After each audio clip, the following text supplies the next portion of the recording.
ನಮಸ್ಕಾರ ವೀಕ್ಷಕರೇ, ಇವತ್ತು ನಾನೊಂದು ರೈಸ್ ರೆಸಿಪಿನ ತೋರಿಸ್ಕೊಡ್ತಾ ಇದ್ದೀನಿ.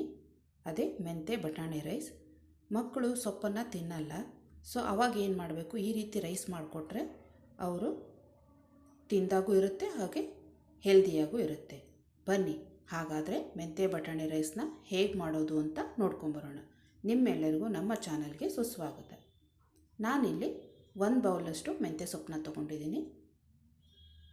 ಇದನ್ನು ಚೆನ್ನಾಗಿ ಕ್ಲೀನ್ ಮಾಡಿಬಿಟ್ಟು ತೊಳೆದ್ಬಿಟ್ಟು ನಾನು ಬಿಡಿಸ್ಕೊಂಡು ಇಟ್ಕೊಂಡಿದ್ದೀನಿ. ಇದನ್ನು ಈಗ ನಾನು ಸಣ್ಣದಾಗಿ ಹೆಚ್ಕೊಂಡಿದ್ದೀನಿ. ಈಗೇನು ಮಾಡೋಣ, ಅದನ್ನು ಸೈಡಲ್ಲಿ ಎತ್ತಿಟ್ಕೊಂಡು 1 ಬೌಲ್ಗೆ 1 ಕಪ್ನಷ್ಟು ಅಕ್ಕಿನ ಹಾಕ್ಕೊಂಡಿದ್ದೀನಿ. ಇಲ್ಲಿ ಅದನ್ನು ನೀರನ್ನು ಹಾಕಿಬಿಟ್ಟು ನಾವು ಚೆನ್ನಾಗಿ ತೊಳ್ಕೊಬೇಕು. ಒಂದು 2ರಿಂದ 3 ಸತಿ ಅದನ್ನು ವಾಶ್ ಮಾಡ್ಕೋಬೇಕು. ಮೆಂತೆ ನಾನಿಲ್ಲಿ 1 ಕಪ್ಪು ರೈಸ್ ಮಾಡ್ತಾ ಇರೋದ್ರಿಂದ ಮೆಂತೆ ಸೊಪ್ಪನ್ನ ನಾನು ಒಂದು ಚಿಕ್ಕ ಬೌಲಲ್ಲಿ ತೊಗೊಂಡಿದ್ದೀನಿ. ಸೊ ಈಗ ತೊಳ್ಕೊಂಡಿದ್ದಾಗಿದೆ. ಈಗ ಇದಕ್ಕೆ 3 ಕಪ್ನಷ್ಟು ನೀರನ್ನು ಹಾಕಿಬಿಟ್ಟು ಅದನ್ನು ಒಂದು 10 ನಿಮಿಷ ನೆನೆಯೋಕ್ಕೆ ಬಿಡೋಣ. ಇಲ್ಲಿ ಮೆಂತ್ಯ ಸೊಪ್ಪನ್ನ ತುಂಬ ಯೂಸ್ ಮಾಡೋಕ್ಕೆ ಹೋಗಬೇಡಿ, ಸ್ವಲ್ಪ ಕಹಿ ಬಂದುಬಿಡುತ್ತೆ. ಸೊ ಸ್ವಲ್ಪ ಕಡಿಮೆನೇ ಹಾಕಿ. ಈಗ ನಾನಿಲ್ಲಿ ಕುಕ್ಕರ್ಗೆ 1½ ಟೇಬಲ್ ಸ್ಪೂನಷ್ಟು ಎಣ್ಣೆನ ಹಾಕೋತಾ ಇದ್ದೀನಿ. ಇದ್ರ ಜೊತೆಗೆ ಸ್ವಲ್ಪ ತುಪ್ಪನೂ ಹಾಕಿದ್ರೂ ಚೆನ್ನಾಗಿ ಟೇಸ್ಟ್ ಬರುತ್ತೆ. ಸೊ ಈಗ ಎಣ್ಣೆ ಕಾಯಕ್ಕೆ ಬಿಟ್ಟಿದ್ದೀನಿ. ಸೊ ಎಣ್ಣೆ ಕಾಯ್ದ ಮೇಲೆ ನಾನಿಲ್ಲಿ ಒಂದು ಅರ್ಧ ಚಮಚದಷ್ಟು ಜೀರಿಗೆನ ಹಾಕ್ಕೊಂಡಿದ್ದೀನಿ. ಹಾಗೆ ಒಂದು ಅರ್ಧ ಇಂಚು ದಾಲ್ಚಿನ್ನಿ ಅಥವಾ ಚಕ್ಕೆನ ಹಾಕ್ಕೊಂಡಿದ್ದೀನಿ. ಹಾಗೆ 1 ಪಲಾವ್ ಎಲೆನ ಹಾಕ್ಕೊಂಡಿದ್ದೀನಿ. ಹಾಗೆ ಒಂದು 6 ಕಾಳು ಮೆಣಸನ್ನ ಹಾಕ್ಕೊಂಡಿದ್ದೀನಿ. ಹಾಗೆ ಒಂದು 3 ಲವಂಗ ಹಾಕ್ಕೊಂಡಿದ್ದೀನಿ. ಈಗೇನು ಮಾಡೋಣ, ಇದನ್ನು ಒಂದು 2 ನಿಮಿಷ ಚೆನ್ನಾಗಿ ಅದನ್ನು ಫ್ರೈ ಮಾಡ್ಕೊಳ್ಳೋಣ. ಸೊ ಇದನ್ನು ನೀವು ಮಕ್ಕಳ ಲಂಚ್ ಬಾಕ್ಸ್ಗೂ ಕೂಡ ಇದನ್ನು ಕೊಡಬಹುದು. ಈಗ ನಾನಿಲ್ಲಿ 1 ಟೇಬಲ್ ಸ್ಪೂನಷ್ಟು ಕಟ್ ಮಾಡಿಟ್ಕೊಂಡಿರುವಂಥ ಗೋಡಂಬಿನ ಹಾಕೋತಾ ಇದ್ದೀನಿ. ಇದನ್ನು ಸ್ವಲ್ಪ ಕಂದು ಬಣ್ಣ ಬರಬೇಕು, ಅಲ್ಲಿವರೆಗೂ ಫ್ರೈ ಮಾಡಬೇಕಾಗುತ್ತೆ. ನೀವು ಬೇಕಾದರೆ ಇನ್ನೂ ಸ್ವಲ್ಪ ಜಾಸ್ತಿನೂ ಗೋಡಂಬಿನ ಯೂಸ್ ಮಾಡ್ಬೋದು. ಈಗ ನಾನಿಲ್ಲಿ 2 ಹಸಿರು ಮೆಣಸಿನ್ಕಾಯಿನ ಕಟ್ ಮಾಡಿಬಿಟ್ಟು ಹಾಕ್ಕೊಂಡಿದ್ದೀನಿ. ಈಗ ಉದ್ದವಾಗಿ ಕಟ್ ಮಾಡಿರೋಂಥ ಈರುಳ್ಳಿ 1 ಕಪ್ನಷ್ಟು ನಾನಿಲ್ಲಿ ಹಾಕ್ಕೊಂಡಿದ್ದೀನಿ. ಈರುಳ್ಳಿ ಸಾಫ್ಟ್ ಆಗಬೇಕು, ಅಲ್ಲಿವರೆಗೂ ಇದನ್ನು ಚೆನ್ನಾಗಿ ನಾವು ಫ್ರೈ ಮಾಡ್ಕೋಬೇಕಾಗತ್ತೆ. ಸೊ ಈಗ ಈರುಳ್ಳಿ ಸಾಫ್ಟ್ ಆಗಿದೆ. ಈಗೇನು ಮಾಡೋಣ, ಒಂದು ಅರ್ಧ ಕಪ್ನಷ್ಟು ನಾನು ಫ್ರೆಶ್ ಆಗಿರೋಂಥ ಹಸಿರು ಬಟಾಣಿನ ಹಾಕ್ಕೊಂಡಿದ್ದೀನಿ. ಈಗ ಇದನ್ನು ಚೆನ್ನಾಗಿ ನಾವು ಫ್ರೈ ಮಾಡ್ಕೋಬೇಕು. ನಿಮ್ಮ ಹತ್ರ ಹಸಿರು ಬಟಾಣಿ ಇಲ್ಲಾಂದರೆ ಇದರ ಬದಲಾಗಿ ನೀವು ಸ್ವೀಟ್ ಕಾರ್ನ್ ಇರುತ್ತಲ್ಲ, ಅದನ್ನು ಕೂಡ ಹಾಕ್ಕೋಬೋದು.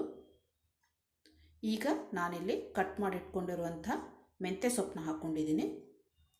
ಇದನ್ನು ನಾವು ಚೆನ್ನಾಗಿ ಹಸಿ ವಾಸನೆ ಹೋಗಬೇಕು, ಅಲ್ಲಿವರೆಗೂ ಫ್ರೈ ಮಾಡ್ಕೋಬೇಕಾಗತ್ತೆ. ಈಗ ನಾನಿಲ್ಲಿ ತುಂಬ ಸೊಪ್ಪನ್ನ ಬಳಸಿಲ್ಲ, ಒಂದು ಸಣ್ಣ ಬೌಲಷ್ಟು ಅಷ್ಟೇ ಬಳಸಿರೋದು. ಇಲ್ಲಾಂದರೆ ಏನಾಗ್ಬಿಡುತ್ತೆ, ಸ್ವಲ್ಪ ಕಹಿ ಬರುತ್ತಲ್ಲ, ಮಕ್ಕಳು ತಿನ್ನಲ್ಲ. ಸೊ ಅದಕ್ಕೋಸ್ಕರ ಸ್ವಲ್ಪ ಕಡಿಮೆನೇ ಹಾಕಿ. ಈಗ ಮುಂಚೆ ನಾವೇನು ನೆನೆಯೋಕೆ ಇಟ್ಟಿದ್ವಲ್ಲ, ನೀರು ಮತ್ತು ಅಕ್ಕಿ ಎರಡನ್ನೂ ಸೇರಿಸಿ ಹಾಕೋತಾ ಇದ್ದೀನಿ. ಈಗ ಅದನ್ನು ಚೆನ್ನಾಗಿ ಕೈ ಆಡಿಸ್ಕೊಂಬಿಡೋಣ, ಚೆನ್ನಾಗಿ ಮಿಕ್ಸ್ ಮಾಡ್ಕೋಬೇಕು. ಸೊ ಈಗ ಮಿಕ್ಸ್ ಆಗಿದೆ. ಈಗೇನು ಮಾಡೋಣ, ಇದಕ್ಕೆ ರುಚಿಗೆ ತಕ್ಕಷ್ಟು ಉಪ್ಪನ್ನ ಹಾಕ್ಕೊಳ್ಳೋಣ. ಈಗ ಉಪ್ಪನ್ನ ಹಾಕಿದ್ದಾಗಿದೆ. ಇದಾದಮೇಲೆ ಒಂದು ಸತಿ ಅದನ್ನು ಚೆನ್ನಾಗಿ ನಾವು ಮಿಕ್ಸ್ ಮಾಡ್ಕೋಬೇಕು. ಸೊ ಈಗ ಮಿಕ್ಸ್ ಮಾಡ್ಕೊಂಡಿದ್ದಾಗಿದೆ. ಈಗೇನು ಮಾಡೋಣ, ನೀರನ್ನ ಕುದಿಯೋಕೆ ಬಿಡೋಣ. ನೀರು ಕುದ್ದ ಮೇಲೆ ನೋಡಿ, ಈಗ ಕುದೀತಾ ಇದೆ ಅಲ್ವಾ. ಈಗೇನು ಮಾಡೋಣ, ಅದರದ್ದು ಲಿಡ್ನ ಹಾಕಿಬಿಟ್ಟು ಕ್ಲೋಸ್ ಮಾಡೋಣ. ಈಗ ಇದನ್ನು ನಾವು 1 ಸೀಟಿ ಜಾಸ್ತಿ ಉರಿಯಲ್ಲಿ ಹಾಗೆ 3 ಸಣ್ಣ ಉರಿಯಲ್ಲಿ ಬೇಯಿಸ್ಕೋಬೇಕು. ಸೊ ನೋಡಿ, ಈಗ ಆಗಿದೆ. ಈಗ ಕುಕ್ಕರ್ ಸೀಟಿ ನೋಡಿ ಎಷ್ಟು ಚೆನ್ನಾಗಿ ಬೆಂದಿದೆ ಅಂತ. ಈಗೇನು ಮಾಡೋಣ, ಒಂದು 2 ನಿಮಿಷ ಬಿಟ್ಬಿಟ್ಟು ಚೆನ್ನಾಗಿ ಅದನ್ನು ಕಲಿಸ್ಕೊಳ್ಳಿ. ಚೆನ್ನಾಗಿ ರೆಡಿ ಆಗಿದೆ ಈಗ ಮೆಂತ್ಯ ರೈಸು. ಬೇಕಂದರೆ ನೀವು ಇದಕ್ಕೆ ಲೆಮನ್ ಜ್ಯೂಸನ್ನ ಹಾಕಿಬಿಟ್ಟು ಕಲಿಸ್ಬೋದು. ನಾನಿಲ್ಲಿ ಹಾಕಿಲ್ಲ, ಯಾಕಂದರೆ ಇದ್ರ ಜೊತೆ ನಾನು ರಾಯ್ತಾನ ಯೂಸ್ ಮಾಡ್ತಾ ಇರೋದ್ರಿಂದ ನಾನು ಲೆಮನ್ ಜ್ಯೂಸನ್ನ ಏನು ಯೂಸ್ ಮಾಡಿಲ್ಲ. ಸೊ ಬಿಸಿ ಬಿಸಿಯಾಗಿ ಮೆಂತ್ಯ ಬಟಾಣಿ ರೈಸ್ ಜೊತೆ ರಾಯ್ತಾ ಇದ್ಬಿಟ್ರೆ ಸಖತ್ತಾಗಿರುತ್ತೆ.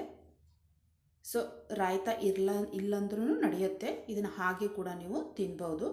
ಇದನ್ನು ಮಕ್ಕಳ ಲಂಚ್ ಬಾಕ್ಸ್ಗೂ ಹಾಕ್ಕೊಡ್ಬೋದು.